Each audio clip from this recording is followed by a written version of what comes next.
Oh my goodness, I managed to push play. Welcome along. It is 4:29 p.m. on Sunday afternoon in New Zealand, where I'm from.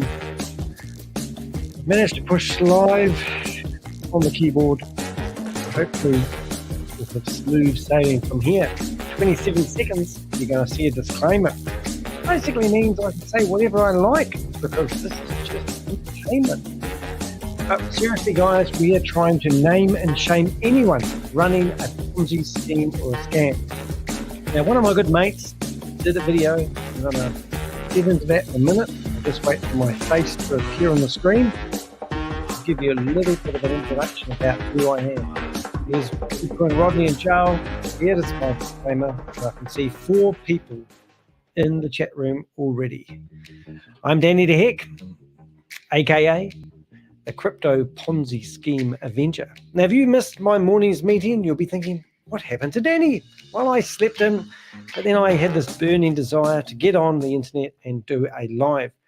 While I was laying in bed, I was surfing around on YouTube and I found some cool videos. And I noticed Rob did a video last night. And to be honest, I think it was one of his best videos. Now, if you've looked at the thumbnail of the meeting, which I haven't actually got in front of me, but hopefully in a few seconds I will do, you will see, I think you'd have to actually be either very deaf-eared. Now, I don't know if you know about that expression, but people with deaf ears don't listen to the words of other people's mouths, and they don't seem to get into their eardrums, and they seem to ignore it, and it's like they're brainwashed. So in this video that you're watching at the moment, when I flick to the right screen, all going well, you should have this on at stage. And there we go. So this is the thumbnail of the live that you're watching right now. Now, it's a simple question. It's Boomerang. It's got a red cross through it. So I'm hoping that you would think that Boomerang isn't getting the thumbs up from us. In fact, it's getting the thumbs down. It's asking one of 2 questions. Is the young girl the genius, or is Rob the genius? And I want you to figure that out. In a minute, we're going to start going through Rob's video and having a listen. And I'm doing it because I really want people who are on the fence. Now, we've been reached by the Indian community, and I got access to the Boomerang official Telegram group. And I got to go in there the other day, and there's about 400 people. I thought there'd be 40,000 or 4,000, but there's only 400 people. And I actually got in there and I posted quite a few messages. And people keep saying to me, what's your agenda? Why are you so hell-bent in exposing this? Why do you think it's a scam? And I've got overwhelming evidence why it's a scam. I got a phone call from an Indian fella saying, thank you for helping the Indian community out. And he's actually translated one of my main messages into Hindi so I can share it with people who are Indian. And I don't know what it is about the Indian community, but when they see someone telling them lies, they seem to take it as truths. And they don't seem to stop and analyze the facts. Now, this is why I'm going back to Rob's video, because Rob's video really does cover the facts. Now, if you don't know my why and why I do this, I'm actually a 54-year-old New Zealander, and I actually have been doing videos for over 2 years. Now, if you want to support my channel and you want to see me keep on doing this, I actually do need support financially. I'm not making enough money. In fact, I've been going backwards for the last couple of years. So at the beginning of most of my videos now, I show people how they can help my channel. Now, if you don't have any money, that's fine. I'm not asking you to stay here and pay. You can do simple things like share my content, hit the thumbs up button, and obviously provide a comment. Now, not just on the live recording, but even in the replay of this recording. Underneath this video, I normally try to put timestamps, and also there's a thanks button where you can donate a couple of bucks if you can afford it. It's not all about the money, but recently I've been promoting Buy Me a Cup of Coffee, and I'm asking people to think about becoming a member of my channel. And you can do this from as little as $1 a month. or $2, no, $5, $10, or you can buy a platinum member. And if you read the comments from other people who have done so, you can see that we've actually helped save a lot of people. So the other ones, the bonus of joining is there is other extras that I can offer you. So I had a guy emailed me and post a comment on my website the other day telling me that he invested $18,000 into Luna One. Luna One tried suing me in the New Zealand High Court, Stephen McCullough, last year for $3.8 million, claiming I had defamed him. They just filed a discontinuance 1.5 hours before the High Court judge actually opened the file and started going through it. I was in the courtroom. It was ridiculous. He got ordered to pay $27,500 worth of my legal fees, not that he was paying it, but my actual legal fees were $36,600, so I had a deficit. The problem is these guys come after me, and my channel is actually under threat at the moment. Because I've been publishing Keith Williams from Hyperverse's home address, I've had some of my videos removed, and the other day I posted a photo of Keith Williams basically because he's got stage 4 cancer. Now, for some reason, YouTube have taken that clip off. But if you go to my Odyssey account, you can find my Odyssey account from my About Us section on Odyssey, and you can find my videos on Rumble and Odyssey. And if you go through my social media, you will find the same content. It's just that YouTube will tread on the caution side when anyone says they're doing a legal case. If you want to hire me and you want to have a talk about something that you may be wanting to invest in, I'm never going to give you financial advice. However, I would look at any opportunity and show you what I see as red flags. Or if you're trying to promote your personal brand or you've got any other technical things, you can actually hire me for a virtual session. So that's basically my sales pitch for you to help support me. I'm trying to make a full-time living out of being a YouTuber, and for some reason my videos aren't getting the traction I hoped, and now I'm actually thinking, how can I keep doing this? And that is one way that you can support me, is by doing that. So I've got to add to the stage my screen. It's with trepidation, he says. And that's my mate Rob. Now his video was absolutely awesome, and I want to get stuck straight into it, and let's listen to what Rob has to say. This was recorded live. Rob did an hour-long live yesterday, and I listened to it this morning, and I just thought it was first class. Now, we are live ourselves at the moment, so if you have any questions that you'd like to ask me, and if you'd like to join the show, you're more than welcome. There's a link pinned to the top on my YouTube channel. If you are watching this on any other of the platforms I'm streaming on, currently we're streaming on Facebook. Even Facebook Rent a House Facebook group, which is a Facebook page I have about 3,000 members on it, that I set up when I was looking for a place to live. Hopefully, we looked at a place today and it looks like all the boxes are ticked, and I will be able to find a place to carry on doing my recordings from. We are on LinkedIn, we are on YouTube, we are on Twitch, we are on X, otherwise known as Twitter, and we are also on one called, I've forgotten what that's called, Rumble, and we're also on another one called Kick.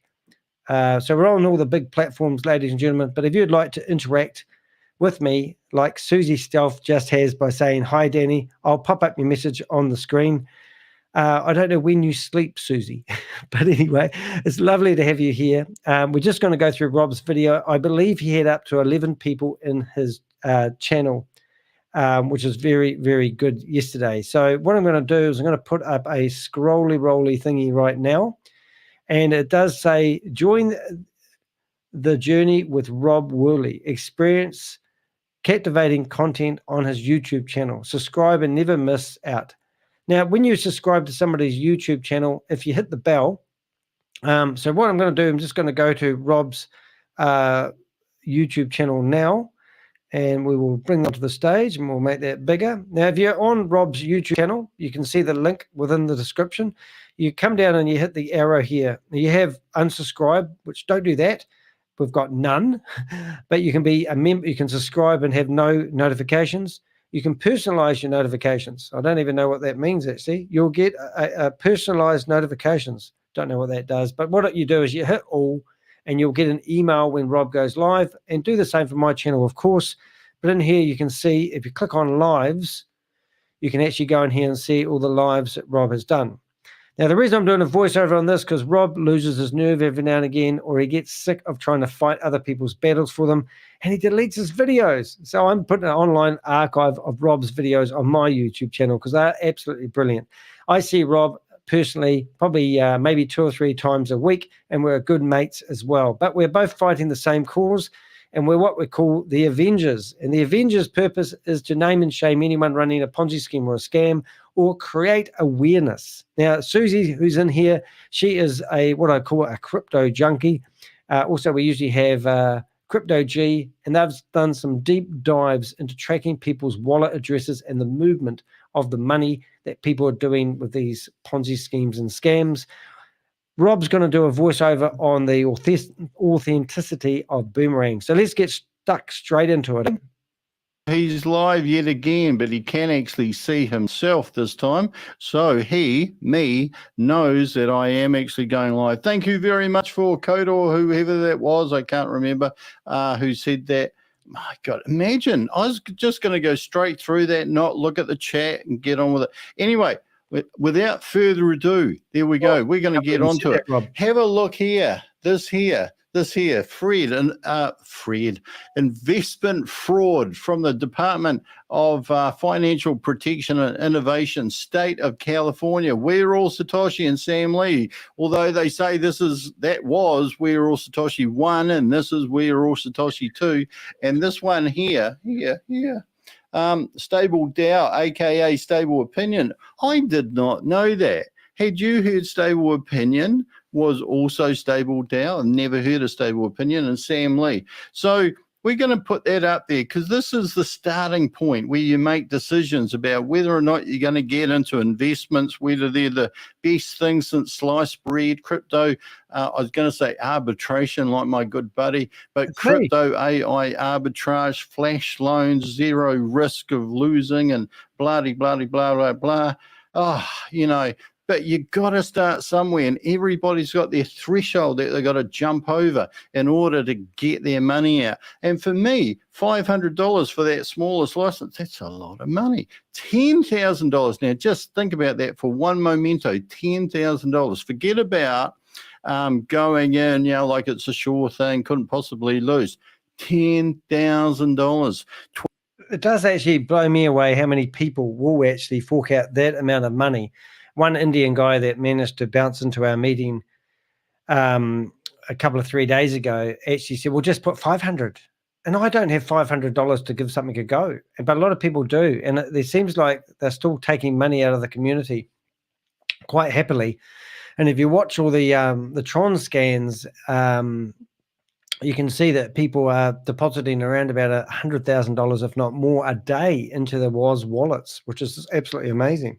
$27,000 on nodes, staking 1,000 BTCC coins if you wanted to be a validator. Who's heard about validation on validators in the last, several months, 2 months? It's all vanished. But at any rate, we're not here to talk about that. We're here to talk about, if I was doing my due diligence, what would I be thinking of? And I want to get straight in with this. So this is the first thing. This is Powell, whoever from Poland. Is it him? I got no bloody idea. Who would know? We don't know who he is. We don't know what his last name is. We've told that he's come from Poland, but we don't know what his credentials are, what his credibility is, what his past history is. Is he trustworthy? Don't know anything about. And one of the big things is that if you run a business here in New Zealand, you've got to abide by the CGA, the Consumer Guarantees Act. Now, most countries have got some equivalent of a Consumers Guarantees Act. And there's a few interesting things that you need for a Consumer Guarantee Act. You need to be able to go to the person that you bought the product or service from. Where do you go here? Well, you could go, always technical difficulties. You could go to this man. This is the, co-developer? We heard originally that Powell, whoever it was, the Polish guy, was the guy who came up with it. That's what I understood. But now all the changes seem to be coming from Shavez and his tech team, which is a little bit confusing, isn't it? So I don't understand. And of course, last night we were wondering whether or not Shavez AI, which is an AI idea, tool, whatever, that he was talking about a while ago, was actually Boomerang. I don't know. I'm just speculating. But Shavez is only Shavez. It's not Shavez somebody. Although apparently if you were in Hyper 1, he was calling himself Shavez Anwar. So why is it only Shavez? So imagine if you went to the authorities. See, I've been calling him Ann War. Maybe I've got that. I'm going to take him to war. I've been pronouncing his name wrong. Every time I listen to Rob's videos, like, oh my God. Okay, I got that one wrong as well. And you said, hey, I invested in the scheme, turned out to be a fraud. Not saying it is, but if it turned out to be a fraud, first question, who did you give your money to? Who did you invest with? What company? Well, I don't actually know what company it was, because you can't say we're all Satoshi because we don't think it's company. Well, is it a company? If so, what country is it registered in? But if they wanted to know a name, you say, well, Shavez. I gave my money to Shavez. Shavez who? I don't know. And there's this other guy, Paul. Paul who? Well, I don't know. Where do they live? Well, just while Rob's thinking there, I'll leave you thinking there. I'm just adding up I'm just adding up all the people that have deposited money into the main WOS wallet in the last 24 hours. So if I went through and add them up, I've got $500, $600, $690, $300, $1,100, $1,100, $2,200. On average, if I looked at this at a glance, just the last 50 transactions, it looks like, let's just have a look. I'm guessing at a glance, I'll just look at $51,000. No, 50. Oh my God, $51. I'm guessing around about, I'd say $10,000 on a page. Now I'm going back. If you have a look with me, at stage, you can actually see that I've gone back 10 pages and I've put 50. So there's 10 pages. Got it. What I'm trying to say here, kids, there's 50 transactions on a page and there's 10 pages. So if there's 10,000 on a page, 10,000 on a page, which isn't far from times 10 equals $100,000. $100,000 at least. If you went through and added up all this, you could probably export them as a token and add a calculator over them. But that's how much money has actually gone into WOS, which is where all Satoshi's wallet address for people who are purchasing what looks like to be arbitrage trading, which is far too much money for people to be putting money into this scheme, thinking that's real when it's all done with smoke and mirrors. And it is actually gutting. I just don't even know how to warn people. And I've sort of gone, I want to put my arm around the Indian community. But if you have a look at the transactions here, you can just at a glance see all the transactions like 500, 500, 50, 50, 400, 500, 550, 167, 502, 500, 500, 500, 550, 105, 387, 551, 51, $50, 334, $51, $51, 500, 500, 500, 500, $12, $6.90. Come on, guys, 500. So you can see it, we just went through. So that's going 10 pages back right up till today. That's too much money to be given away to a scam. But the beauty of the blockchain is we can actually see the money that has been going in. But if you switch to the money going out, you can see that as the money goes into the We Are or Satoshi platform, they're transferring it out into other wallets, 8,000, 20,000, 6,000, 2,000, 6,000, 6,000. Actually, why don't we just do that? Let's go back 6,000, 8,000, 28,000, 34,000, 49,000. Oh my goodness. That's 38. Okay, 70,000. Just round it up. 70,000. 82,000.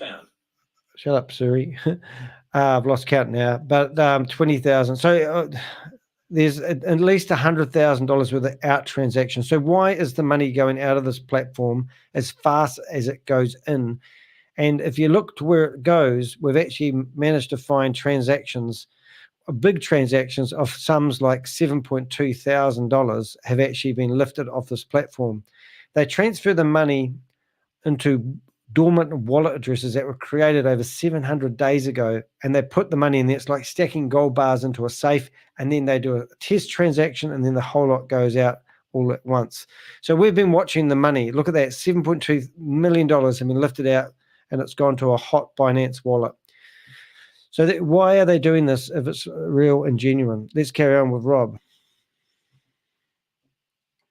Go, Rob. Poland. Whereabouts in Poland? Well, I don't know. Shavez, where's he from? Well, he's Indian, but he's in Dubai. Whereabouts in Dubai? Well, I don't know.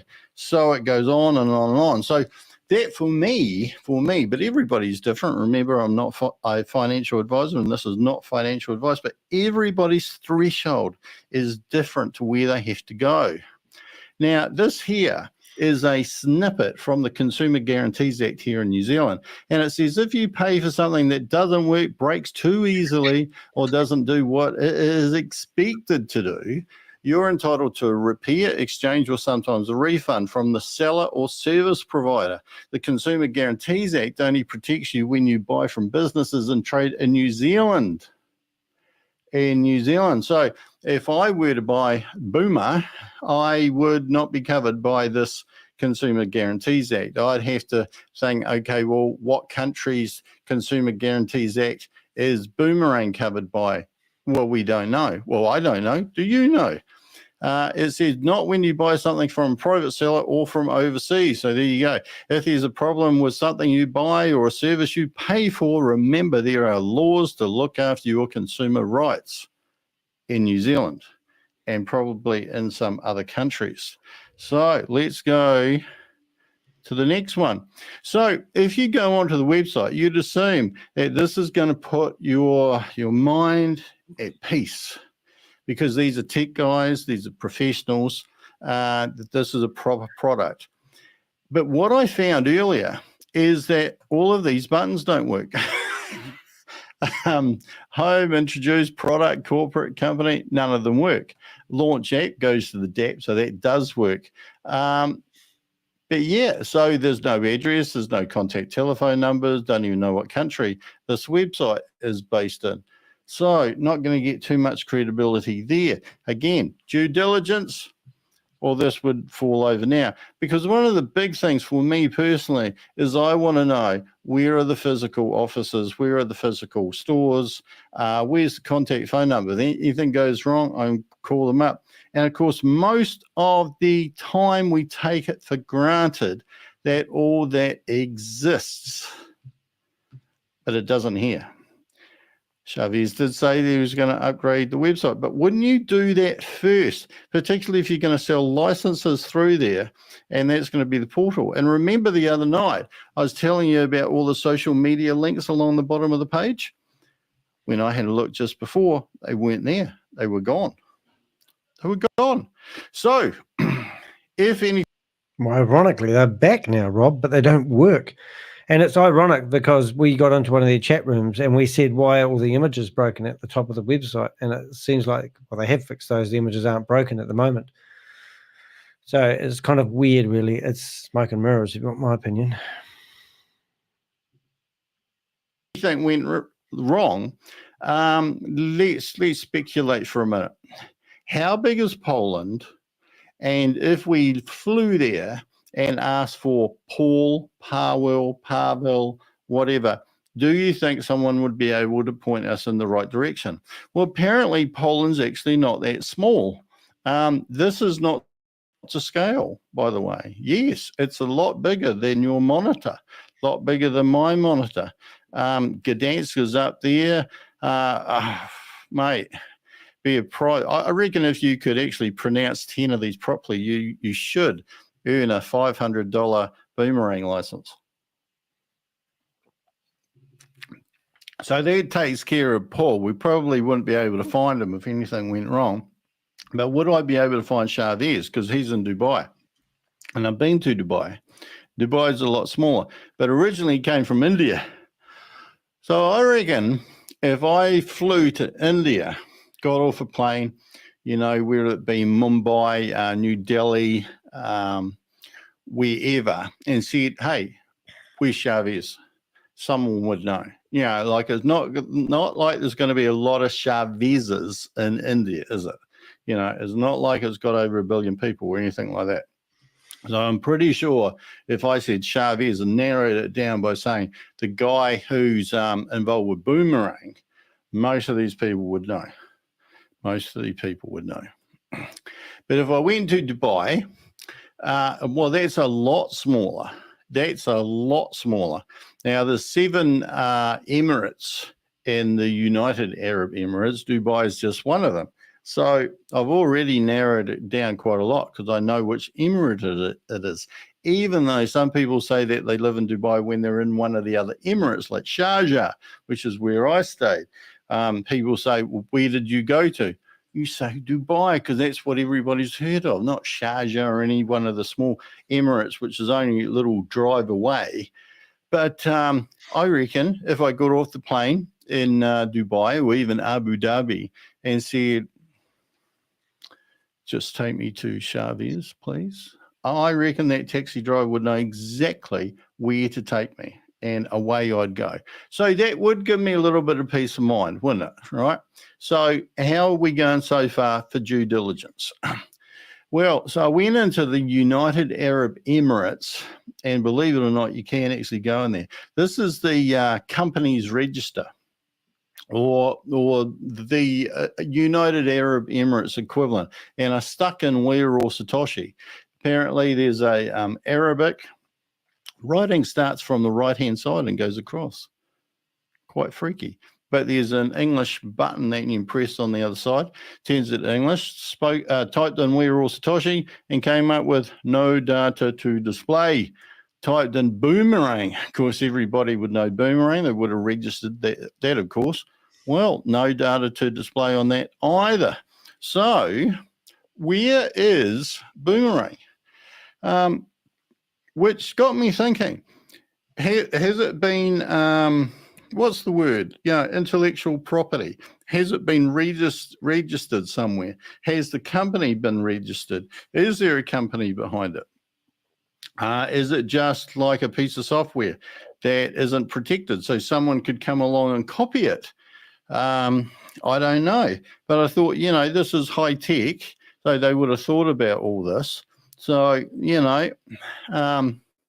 I guess I'm erring on the side of not investing, doing my due diligence so far, but something could change. Now, just for the sheer hell of it, I typed in Crypto Wild West into Google just to find an image, and lo and behold, check this out. Hey, crypto is a bit like the Wild West, isn't it?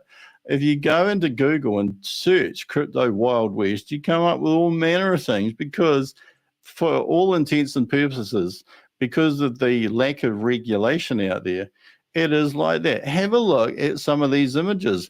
I particularly like this one here and that one there with a kind of, I'm assuming that's a Bitcoin coming up in the background and Wild West with all of these tokens or coins in front of their faces. So it is a little bit like the Wild West. So would this increase or decrease my chances of investing? I think it would decrease them. So I went back to the website and I thought, is there anything else on here that can give me some credibility, some reassurance? And of course, then I remembered that if you scroll down this page, it's not actually finished. It's not finished. Some of the icons are left open. Some of the The boxes have been populated by repeat data. So I think, well, that doesn't really help me either. And I really want to feel secure in the knowledge that I'm making a good decision here. So where else could I go? Well, I could go into the debt and have a look at the market opportunities. Now, we've all seen live trades and all this, and we've read some of the data, we've heard some of the stories. So let's go into market opportunities. And last night and the day before and the day before and the day before that, I keep on asking, you know how there's these top trades that are like 30, 40, right up to 50.00000 recurring percent. How many people have seen anything over 1.3 on a market opportunity? Because you remember, if you got one of those big trades, it must have come up as a market opportunity. And just remember, scrolling through market opportunities, hitting refresh, and not waiting for that automatic refresh, because you know that's just a reorder, don't you? You know when it clicks and changes around that it hasn't refreshed all the data in the background. It's merely rearranged them, a bit like those 3 cups. What do you call that game when you go like that? Like, can you still find the cup? Can you still find the marble or the pea under the cup? So I've never seen anything 1.3 or higher on these market opportunities. But imagine if you're using this and it comes up like 50%. Boom! Man, your hands will get all sweaty, right? Your mouse would slip out of your hand as you're trying to race in there and confirm the 2 assets that you need. And how much would you stick on it? And I just thought about something. It's amazing when I talk out loud, and probably when you talk out loud, you have more thoughts. How come when one of those big trades has come up, people haven't piled on every cent of flash loan? How come they're not for 10,000 crypto assets or whatever? I've only just thought about that. So does this give me credibility? Nada. So what else was there? Well, whoops. Oh, I see what's going on there. So I thought, well, surely there's not contradictory pairs, because that would kind of decrease my confidence even more. And there were USDC stablecoin with wrapped Ethereum. Oh, no, look at that, right down the bottom. And I'm thinking, well, how can that be? And still to this day, no one has actually definitively told me. They thought, well, it could be on 2 different exchanges. That is an arbitrage opportunity, and they're opposites and all this. But isn't it a bit of a coincidence how that happens every single day? Not really, Rob. Every single day. I'd say 60 to 70% when I bring out these market opportunities, there's a conflicting here. No way. Just like that, just in case. So I thought I'd make it a bit more visual tonight, just in case, because, Danny was saying the other day, you'll know right. Danny, the Crypto Ponzi Scheme Avenger, dodgy guy, good mate, but dodgy guy. Thanks, Rob. In the best possible taste. Sure. He was saying, do you think that he's actually making a difference? And I said, well, I have no idea, people would have to wade through hours and hours and hours and hours and hours of YouTube video to kind of get little shreds of tips and hints and stuff about working out whether or not they're doing the right thing. And I thought, well, what if we made it more visual? So for those people out there who don't know what a contradictory pair is, it's when you got the 2 assets, but supposedly on one exchange there's an arbitrage going one way, and on another exchange there's an arbitrage going the other way. Now, what's the likelihood of that? I have no bloody idea. But if to the untrained eye, like I am, someone told me that the other day, I said, you know nothing about dexes and blah, blah, blah, blah. He's right. Well, assuming it's he. Whoever it is, they're right. But I do know enough to ask what seems on the face of it, prima facie, to be suspicious, or at least cause for concern. Maybe I'm overreacting. So what else is there? There's this infamous trade. Now, this trade, some people might say, well, you're plucking this out. This is an outlier. Of course, it's a bloody outlier. It's $899 bloody profit for $100. Of course, it's an outlier. But this is the one where several of us have tried to make head or tail of what is actually going on. And I don't know if you're like me. The first time you look at that, you go, oh, well, you know, the only transaction on here that makes any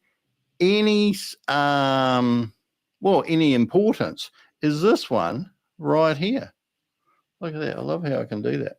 And that figure, I can't quite reach that figure right there. $899.27. Proof positive. You can make that much money. I'm in. I should sign up straight away.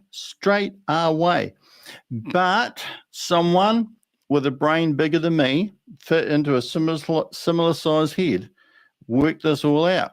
Took me a little while to get my little head around it. And I put this up with a caveat or a condition that this is what we believe, and no one yet has actually proven it's not true. Now, Shavez says that we are people who aren't smart enough. Get to that. But let's have a look. So try to make this as easy peasy lemon squeezy so that even other people with my pea-sized brain can understand. So I've numbered the transactions. See that? Right. Right there. Okay. So those are the transactions. Those are the transactions that they find. Now, interestingly, when I was doing this and putting these slides together, I realized that that is actually not right. And I think I've changed it. So here's what we used to think, that it started at number one, then it went to the third transaction down was the second one that actually fired. Then the second one was the third one that fired. Then the fifth one was the fourth one that fired. And that is bloody confusing, okay? But the hint here is where's the money? Where's the money going to? And you'll see that the wallets have been named in here. So it's got to go from the Boomerang contract or to the Boomerang contract at each time, okay? And so we've worked it out on the next slide. Now, this hopefully will be clearer than mud. Look at that. Round of applause. Thank you. Thank you. People are going, what the hell is that? And I actually think I've made a mistake on here already. Oh, my God. Have I? No. This actually takes into account what I think is a gas fee and where that gas fee would fire. But I'm going to talk you through this very quickly for my due diligence, okay? So that there is, are they paying Boomerang Contract wallet the flash loan, $100, okay? So are they to Boomerang for $100? Okay, remember, we go down to number two. Now you got to remember who has actually got the money. Who's got the money? So after this one, Boomerang Contract has got the money. Okay, so then it's got to be a from Boomerang Contract, has to be the next one. And it's here. From Boomerang Contract to Uniswap for 100. So we got 100 and then we sent 100.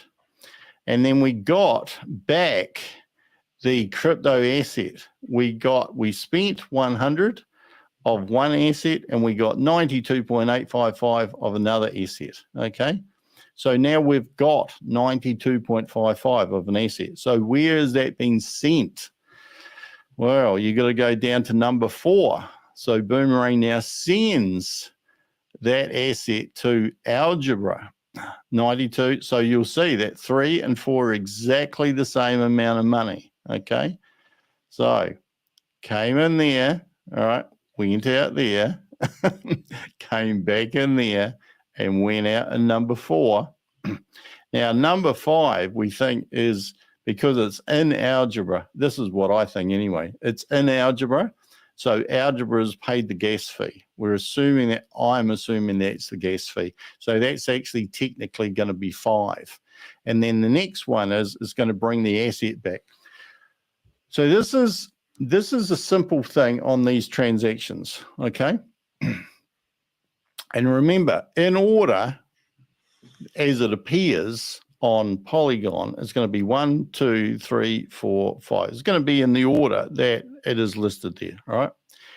If this figure here that you ultimately got back is bigger than this figure, you made money. That's how I understand it. If this figure, and basically the 4th transaction is higher than the 3rd transaction in order that it's shown on Polygon, excuse my red numbers, if that figure is bigger than that, you made a profit. Because that's what you started off with, and that's what you ended with, okay? And then you come down here and you pay your money back to Arve on the flash loan, and you've got 899 left, but actually, by the looks of this, you had 9938. And from that 9938, you had to pay the flash loan back of $100.04. So by the looks of it, you're actually short 66 cents. Is that right? 66 cents. So there's no $899.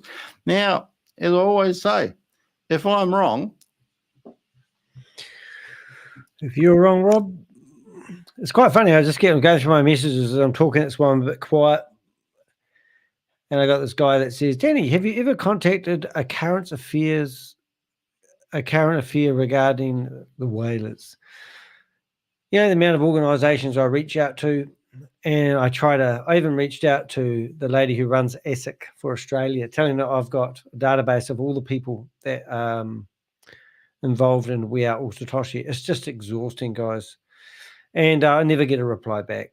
So if you're wondering why I do that, and then I've got another message from a guy who's just said to me, he said, I've been following you for years and wants to know my viewpoint on Global, the blockchain era, and their new, what do they call it? Envera, or whatever they're calling it. So he wants me to spend some time helping him make a decision or clarify whether he thinks it's a scam or not. And he's been following me for several years. I think it would be pretty clear how I feel about these other scams, but it does actually always amazes me. And then I've got other people saying, you should do a video about such and such, to expose them. And then I'm going, I'm tired, guys. I mean, it's just, I don't know why you don't do videos, or why don't people try doing stuff? I mean, why throw me under the bus in front of all these guys all the time? It's that might sound a bit negative, probably does sound a bit negative, but Rob, myself, Richard, Susie, Stealth, Crypto G, all the people that watch my YouTube channels. If you really want to help us help you, then you go to the newspapers, you write to the Guardian newspaper, and you try getting their attention. Because if I go to them, they often think that I've got a hidden agenda for whatever friggin' reason. So the strongest voice I can have is coming from people like yourself. If you say to somebody, hey, look, I don't know if you know there's a Ponzi scheme or a scam going on at the moment. There's Rob, there's Danny, there's Crypto G, who are YouTubers. Even Richard's got a YouTube channel now. Have a look at their content, and if you want any more information, get back to me. Just see if you can get any interest from these people, the government departments, the men in black, as I call them, just everybody. And it just seems like no one really does anything. And I'll be frank, it's just tiring. Right, what do we got? Literally, show me the money. Show me the money. How's this? Oh, look at this. This is a beautiful slide. So this time I've actually sliced all those transactions and I've stuck them in order and put the corresponding number next to it that they fire in, according to moi. Okay, Well, that should help anyone that's thinking about investing in this program. because this is actually like, how many different ways can you skin a cat?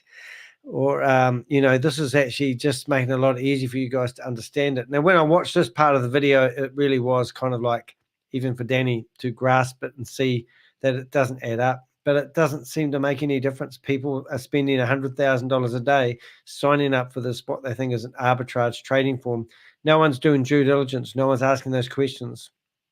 The last Indian guy that I was talking to, he has ghosted me. He was shocked that he was on here, but he was trying to convince me to sign up for this platform so he could get a commission. He didn't care whether the program was legit or not. And he just kept on saying to me, if you don't feel comfortable, don't sign up.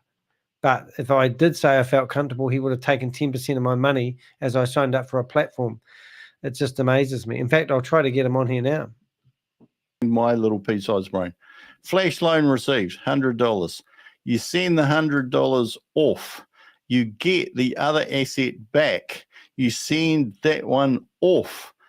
You pay the gas fee. You get something back. What you get back, if it's higher than what you sent off, there will be a profit.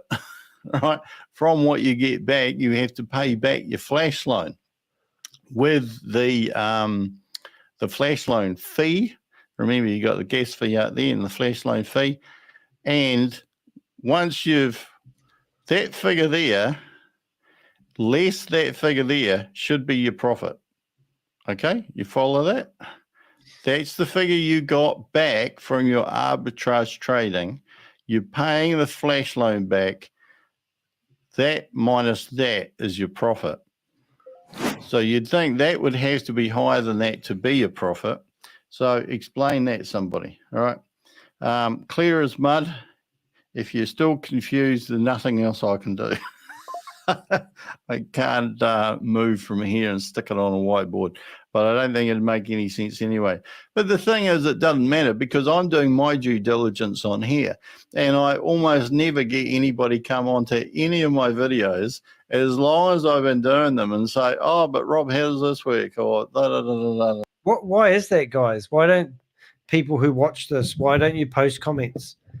I mean, why has Rob only got 500 subscribers on his YouTube channel? I mean, why are people who got so busy in life they haven't got time to watch a video where somebody's researched something like this for hours trying to help warn people, and then people just look at it and go, come on, write the questions, share these videos, put them in front of the right people. So people obviously aren't watching other people's videos to get an alternative view. So they don't care. That's fine. So Shavez got asked about this, and he basically said, I can't remember his exact words, right, but he was implying that it's all kosher, all right, just that it's very hard to explain and it happens in the smart contract or something like that. Well, I think it's the emperor's new clothes and I can't see them. So I'm thick. In blockchain, we trust. Now, I stuck this up here because when you go into this, all of these were actually transactions on the blockchain. Yep, all of them, including the last one. They did actually happen, all right? And so because it did actually happen, you think, well, what is going on? Like it obviously has. And I'm pretty sure this is why so many people are convinced, look, no one would have paid out $899 if it didn't happen. But the thing is what some people are a little bit worried by is that you can see here, and remember this wallet's been named all the way through. Boomerang contract, boomerang contract, boomerang contract, boomerang contract, boomerang contract, boomerang contract, boomerang fund controller. So the money that paid the profit was not involved in any of the previous transactions. Now, this is an old trade. So to be fair, there is now 9. You'll see there's 8 here, but there's now 9 transactions. And there's a transaction that now goes in here that shows a transfer from the boomerang contract to the boomerang fund controller of the equivalent of the profit. So the last 2 in a 9 transaction trade, the last two will be exactly the same for the amount of profit. Now, does that prove that the profit's real? No, not on the face of it, not to my mind. And of course, you got to remember this has been going for 2 months. People have been asking these questions. I would have thought this would have come up on one of the meetings. And it'd be fantastic if it did, because then this would totally change my due diligence and thinking. So what if it's a simulation? What if it was, if it was a simulation, it's still happening on the blockchain. There's still those transactions happening on the blockchain, because the blockchain doesn't lie. All right. So that money's been changed around. So if it was a simulation, then if these figures were all real, and I don't know that we've got any, what would you call it, objective, neutral, verifying source that these are real, because all this happens behind the scenes, if you like, and it turns up on the DAT. But if this was real, but if this was a simulation, if those figures were real, but this was a simulation, then whoever's behind the scheme has paid out $290,000 to make it look legit. Now, that's 29 $10,000 licenses. So how many are there supposed to be out there? I don't know that I've ever heard an actual figure, but there's been implications, is that the right word? There's thousands of licenses. So if there were thousands of licenses, like 1,000 $500 licenses is $500,000. So that would be a lot more than 290,000. But if there was 1,000 10,000 ones, that is, what do I think about this? If there were 1,000 10,000 ones, that's 100,000. That's $10 million. So yeah, that would be 290,000. Not a lot of money, but these figures do come with a question mark. They do come with a question mark. Now, one of the things that people have said is that, oh, you YouTubers are only in it for the money. Well, I haven't made a cent out of YouTube. I'm not even monetized, right? And all you evil YouTubers must have some ulterior motive. I can't think of any ulterior motive that I'd have to make this stuff up and lie about how I would come up with doing my own due diligence, how I look at something. All right. And I don't know anybody else who would come up with fake stuff either just to make it up. Doesn't mean that we are right. Doesn't mean that our logic is right. Doesn't mean that our understanding is spot on. All right. But people have had plenty of opportunity to put us right. Some people have criticized us, and some people have come up with some harebrained rationale. But I haven't heard anything yet to sway me on some of these things. All right. So there's always an opportunity. I stick it in all of my videos. If I've made a mistake, we got something that I got wrong, stick it in the comment section, chat, gladly retract it. All right. All right. Because I hope to hell everybody's making money out of Boomerang and continues to do so. So YouTube is not a license to print money. Damn. You know, when you're getting like 100 views a video or even 1,000 views of video, you know, those people that are getting 1 million views of video, all right, they make a fair bit of money, but it's not a humongous amount of money, right? And, you know, I don't think anybody would ever come up with, you know, stupid ideas and stick them on YouTube. No, that's a stupid thing. There's a lot of people who come up with stupid ideas and stick them on YouTube. But at the end of the day, I think everybody's just curious about a lot of these crypto projects and how they work. So please educate us. Education and entertainment, that's what it's all about. So is there a history here? Because people say the best predictor of what's going to happen in the future is what happened in the past. So have any of these people been involved in Hyperverse?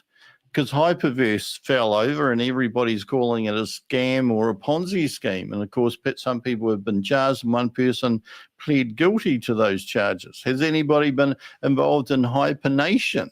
And has anybody, this here is actually Hyper One from best that I can sell. Right? And we know that some of these people have been in Hyper. Right? Does that mean that they're not credible? Well, no, not necessarily. Right? Just means that they've made mistakes in the past, so they could be actually making a mistake again. So is there anybody who's totally impartial here? Well, possibly not,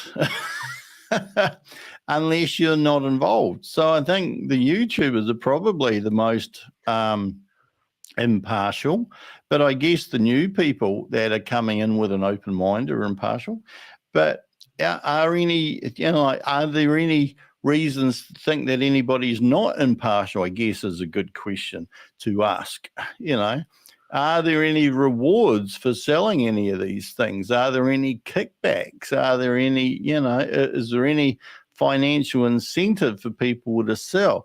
But of course, that also doesn't mean that it's not kosher either, because if you walk into most department stores, a lot of people are working on commission. If they don't make a sale, they don't feed their wife and kids or their family or anything like that. So, a lot of questions come in, but where are you at? Where are you at? I'd love to hear where you're at. So are there any carrots that are being dangled in front of people to encourage people to buy licenses in this? Well, that's a little word cloud that I thought was interesting. With some people, particularly in MLM, can get quite pushy, get aggressive, manipulative even, right? But that is not necessarily to say that that's happening in anything here. But are there any introductory offers that encourage you to invest sooner rather than later? Well, there's 3x if you invest sooner rather than later, because after that it's 2x. But of course, if it's profitable at 300x, then it's still going to be profitable at 200x. So are there any free trips being given away? Well, apparently there are. Are there any exclusive offers? Well, apparently this at the moment is exclusive to We're All Satoshi people, so you feel special. Is it new and approved? Well, apparently they're saying that this is a world first. This has never been done before, at least not the way that it is now. Is there time pressure? Well, apparently is.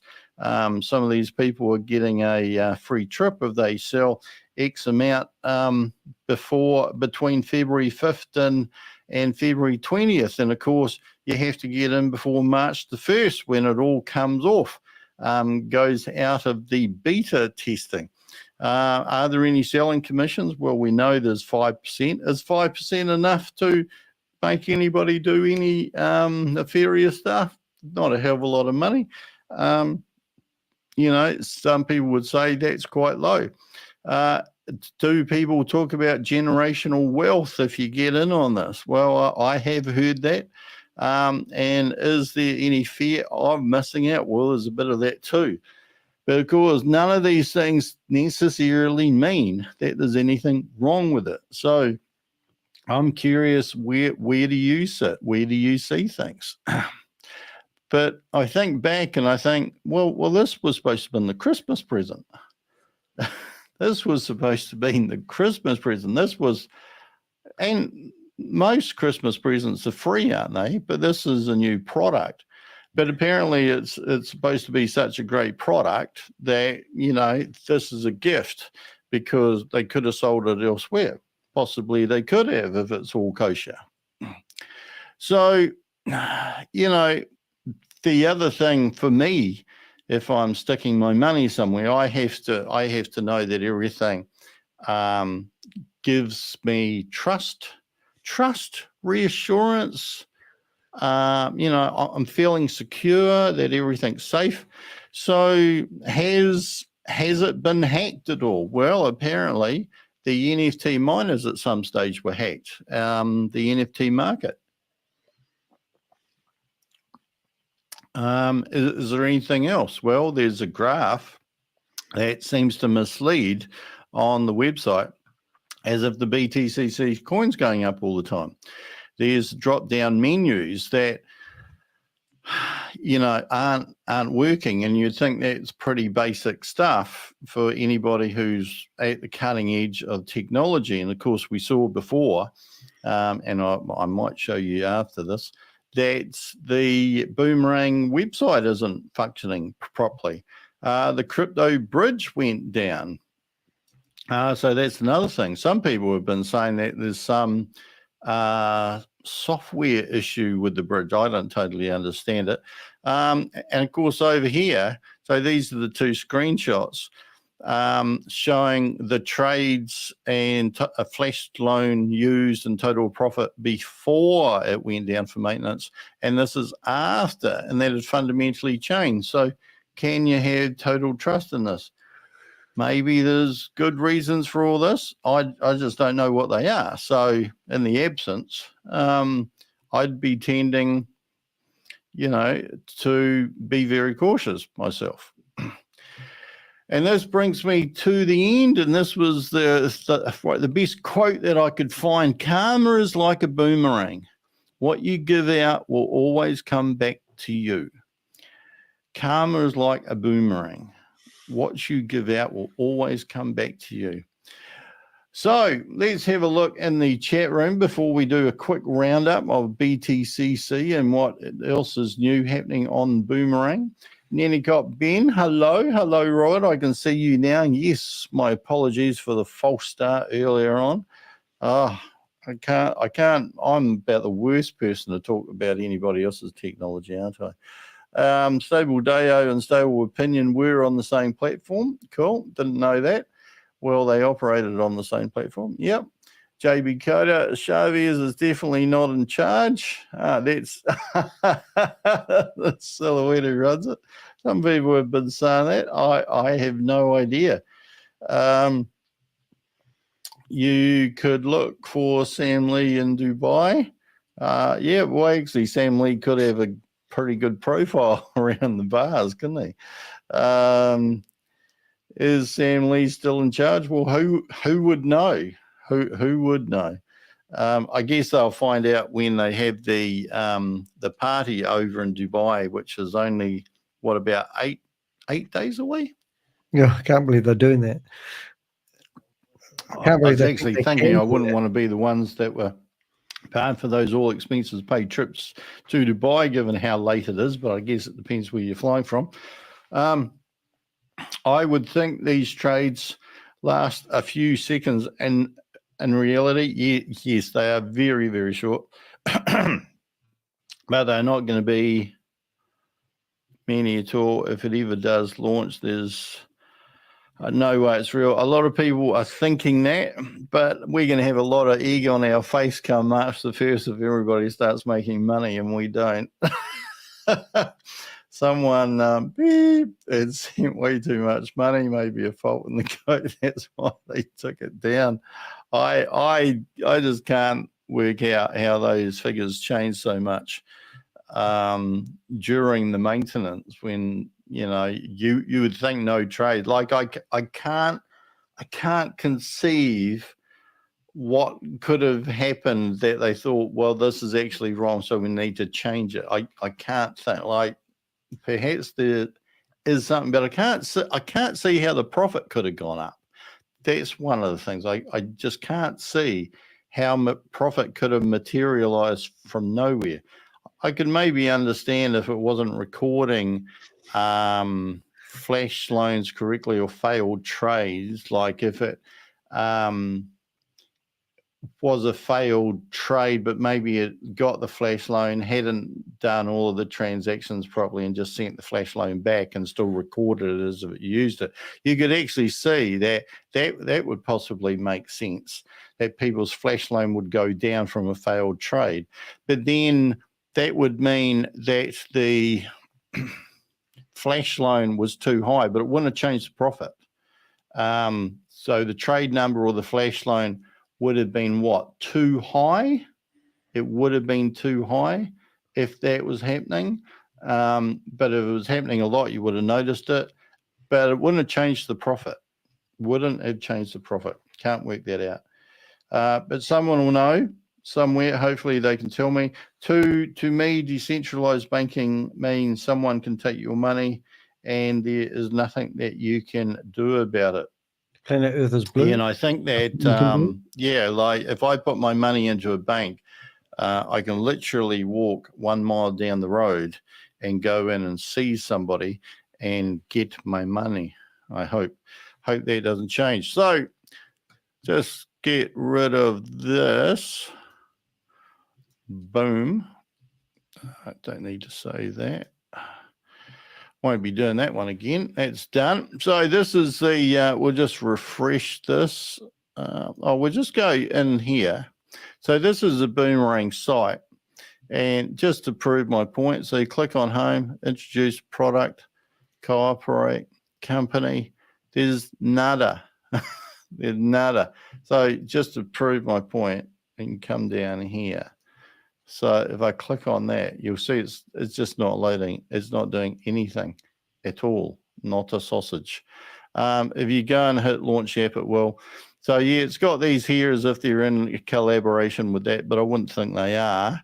But maybe it's just to show that it's AI as well. But I don't know how the AI plays its part either.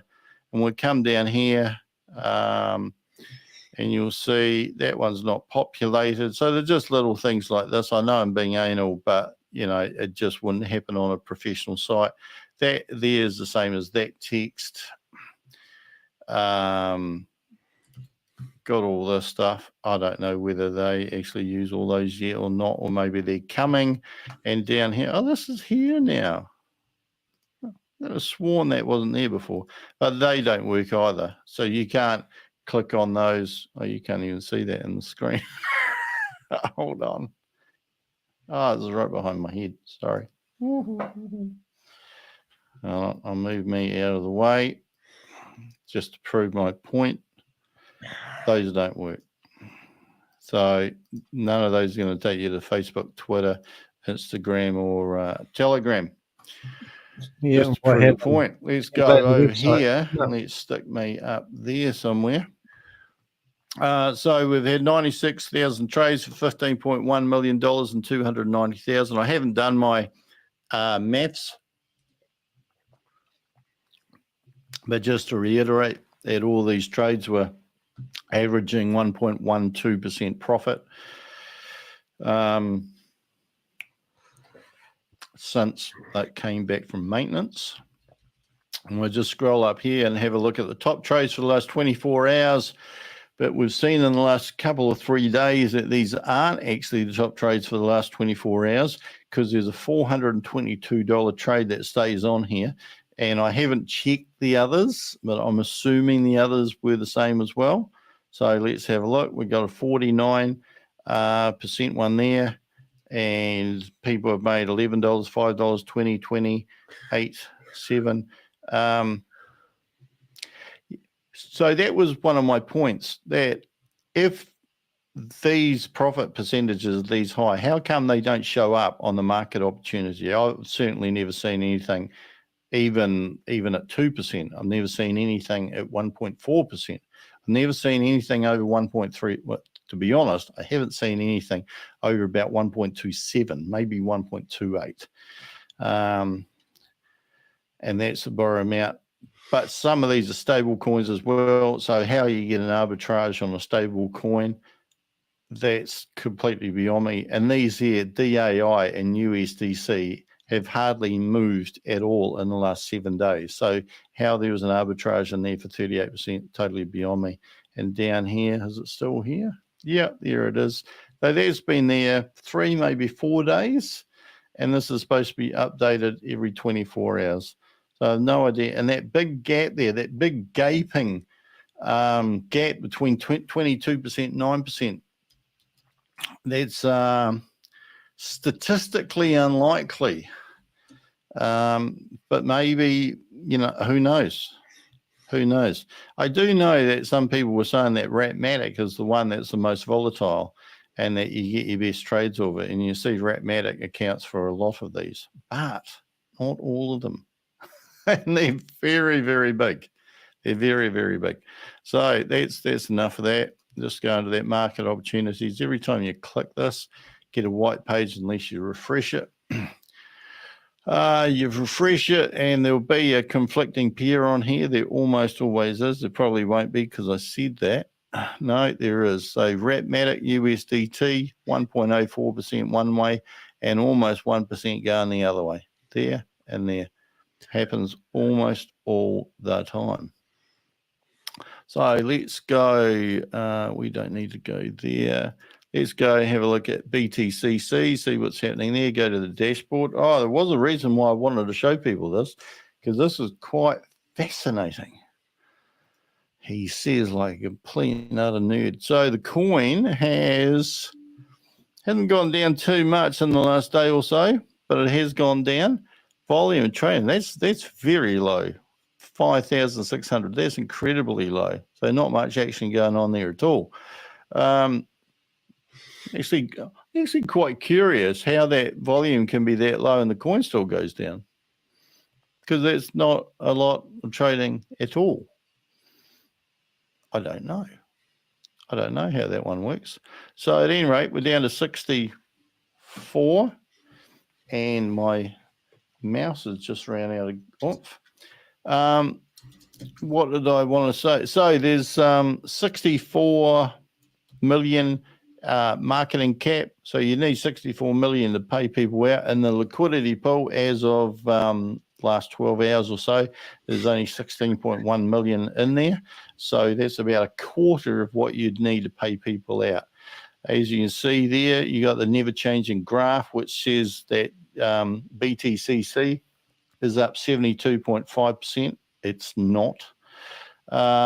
B fuel to mine must be at least $102, $105 now to mine a coin that you could only sell for $64.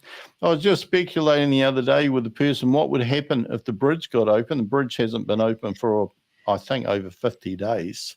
So what do you think would happen if that bridge opened? I would think people would start swapping BTCC pretty big and get out. So that's one thing. If they did that, that would drop BTCC down, probably well below $50. I'm only speculating. And I think that would mean that people would stop harvesting, if indeed they are still harvesting. So that would stop money coming into the system. The nodes get paid by BTCC, so I think their return would drop significantly. I don't know how far the BTCC coin would have to go for the nodes to stop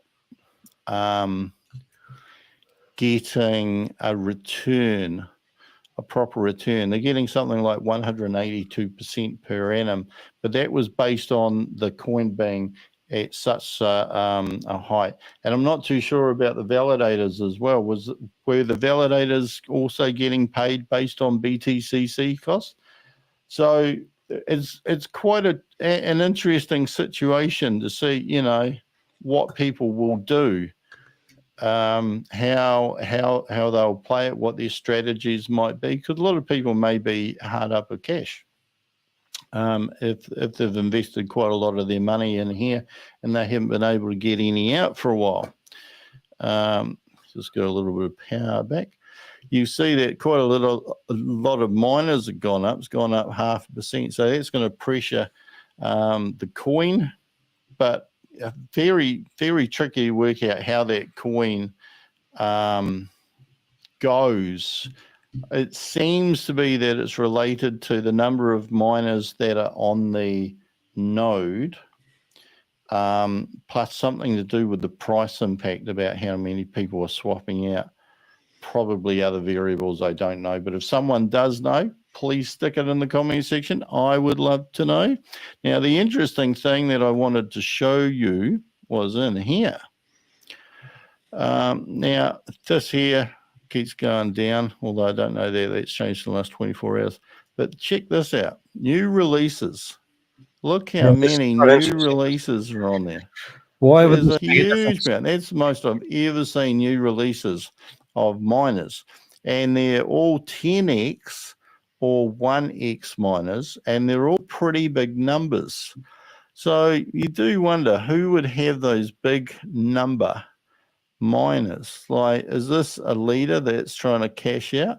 But look how low they are. This is the lowest I've ever seen a 10x miner. You can buy a 10x miner for just $97.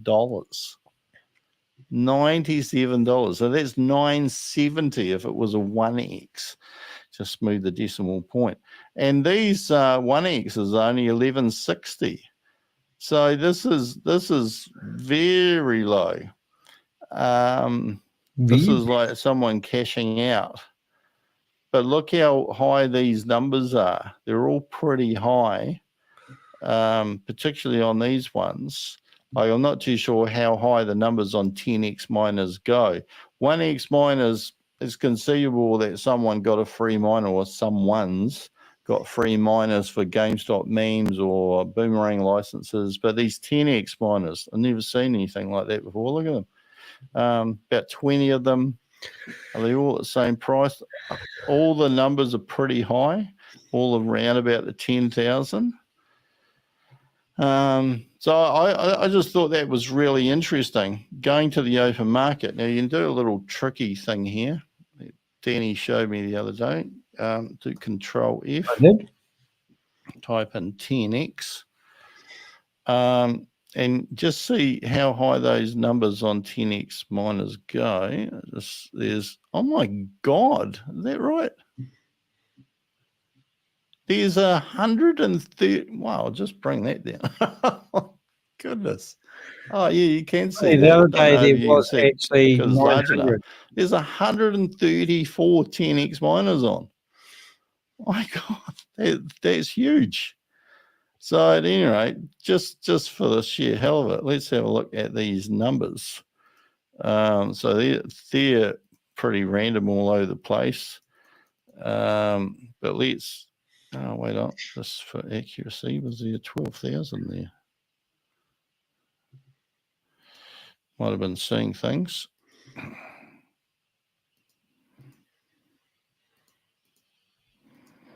think I was seeing things. Yeah, I think 10,000 hash number is about as high as they go. And just, those ones are very low. Right, but these ones are far higher. So just scroll down. Yeah, I haven't seen anything like that before. Got 100x ones here at 1102. Yeah, so 10x, like they're pretty freshly minted, I'd say. So I know what I make of that, but you might make something completely different. And that, just the last thing I wanted to show you here is that you will know about this video.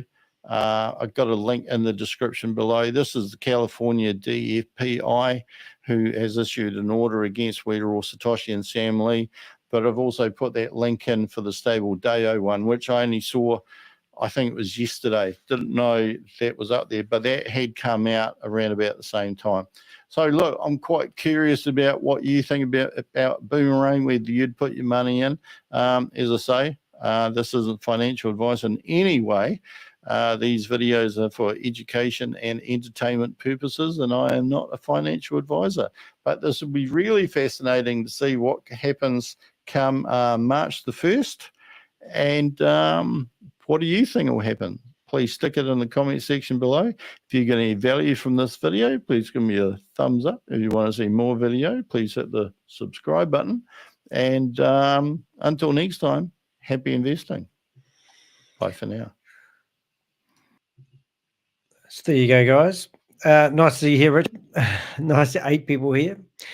While I've been talking, you might have wondered why I'm not really commenting much. I'm actually reading an article that's just been published in the Guardian newspaper. I'm not reading it. I'm getting ready to do another video over it. I think what I get from these videos it doesn't matter what we do, it doesn't seem to make much difference. And it's quite disheartening. But when you get mainstream media getting involved, we've now had 13 articles published in the Guardian newspaper. ABC News contacted me, said that they want my story.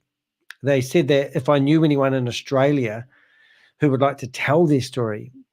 And I said to them, well, rather than going to the bottom of the cliff and reporting a story of someone who's fallen off a cliff and are devastated, even maybe having suicidal thoughts because of their investment choices they made, why don't you guys stop being cowards and go after the people who are at the top of the cliffs, who are pushing people off, who are in these Zoom meetings, and do some real good old-fashioned reporting? Why don't you guys go after YouTube, the big guys? Why don't you guys go after Zoom? I don't get paid anything worth my time. I spend 70, 80 hours of my week, twice the working week that most people do, fighting other people's battles for them. Why don't you guys do some old-fashioned reporting? Is the world so tied up with bureaucratic, we don't want to be sued, the people with the money make the rules? Why doesn't somebody do an article about Zoom, how they provide the utility for people to rob people? It's like somebody robbing a bank, and the bank robbers are using people's vehicles to get away with the loot. Why doesn't anyone want to go after Zoom? Zoom have banned and blocked my accounts because I shared a payslip of Carl Miller.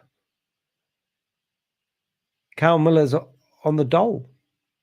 He's working for a company called We Are All Satoshi. Boomerang, he claims to be the chief technical officer for the company.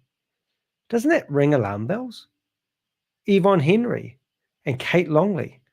A video that's now the dominant video on my YouTube channel because I'm trying to create awareness.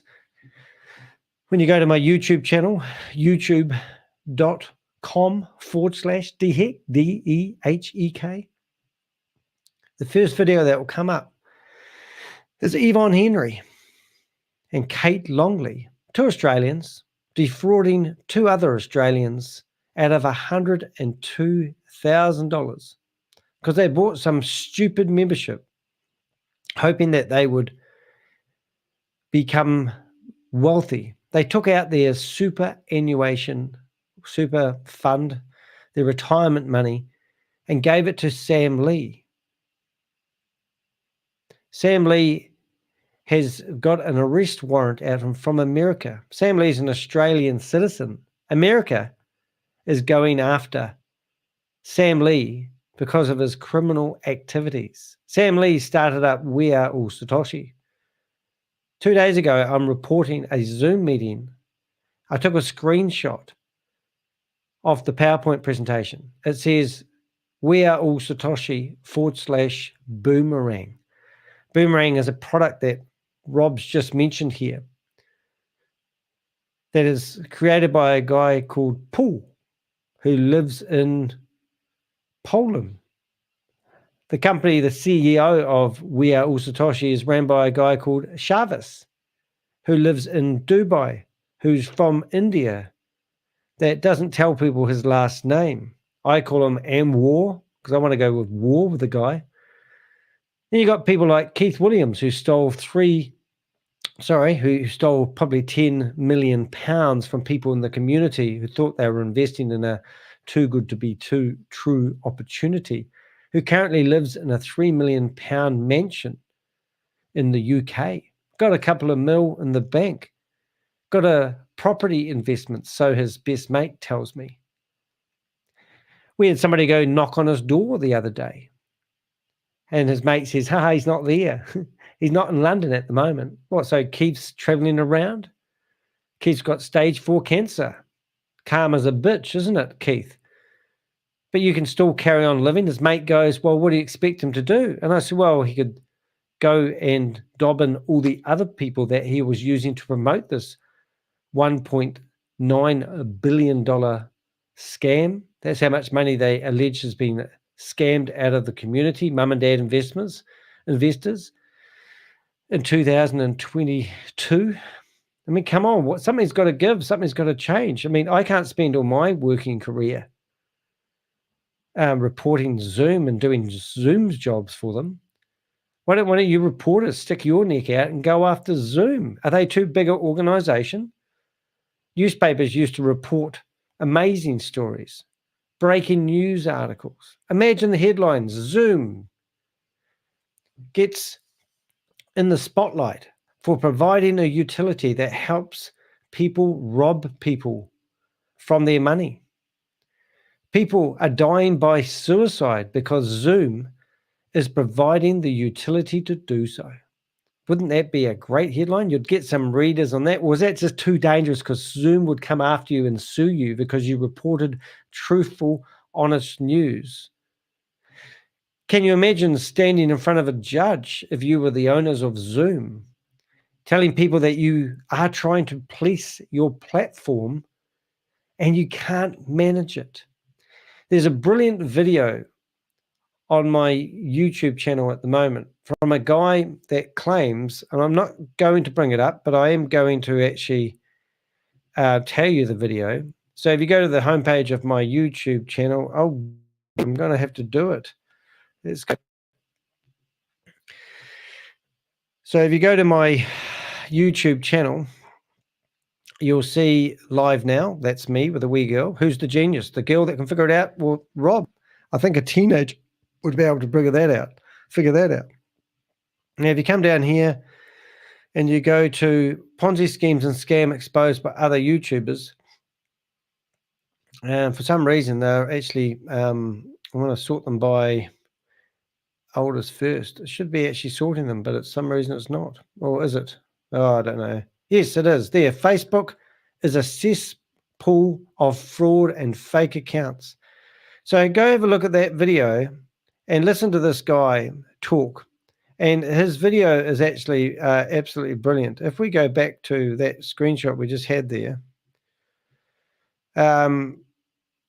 think about what this guy is actually saying. And he said that a cesspool of fraud, fake accounts, and scams and worse. Now, I have heard that Australia is actually going to do something about broadcasting. And anyone that's using these platforms to broadcast anything, the platforms are going to be accountable. But this is a global problem. Why can't we stand up to Facebook, YouTube, Zoom, Team, why not people that provide all the webinar softwares, and say, well, if you're going to broadcast this shit and you can't police it, why do they rely on the public? Why do people like me, who haven't even got the budget to survive at the moment, go through and clean up the dirty deeds of these companies? Next, I'm going to get straight back into another live, and it's going to be, I'm going to show you the thumbnail of it. I've just been creating it in the background. Let's see if we can do that. We'll go to there, and we will go to here. What are we doing, Danny? We are going to this one here, and we'll bring that up now. Let's see if we can get that going. We're going to bring it up. That was the thumbnail that you're looking at the moment. But the next one here is going to be daily news. Astonishing returns, cult overtones, and a perfect virtual world. How the hyperverse scheme caught fire. So that's the next video that we're going to do. It's going to be a good one. I'm going to actually probably put the photo of her, and I'm also going to find one of Ryan Jew, because that lady there isn't mentioned in the article, but she is the crypto queen. And then you've also, I'm going to find a photo of Ryan Jew and put it in that thumbnail. Anyway, that's me. I have been kind of reading your comments. This is financial advice until this is verified and legitimate business. Missed that comment. Sorry, Rich. They are taking your money for funding the crypto dreams. They are. Hey, guys, that's me. I will be back in about half an hour. and we'll be going through the article that's just been published in the Guardian newspaper. Thank you for watching. Sorry I'm a bit flat, but Rob did such a good video on that. You didn't really need me doing my commentary over top. Well done, Rob. I reckon it's one of your best videos you've done. Being a YouTuber is quite a journey, and it's taken me a couple of years until I feel comfortable just hitting the play button. But I promise you, every time I hit the play button, I'm looking for every excuse why not hit play. Hope you've enjoyed this live, and I'll see you in the next one. All right, guys. Thank you.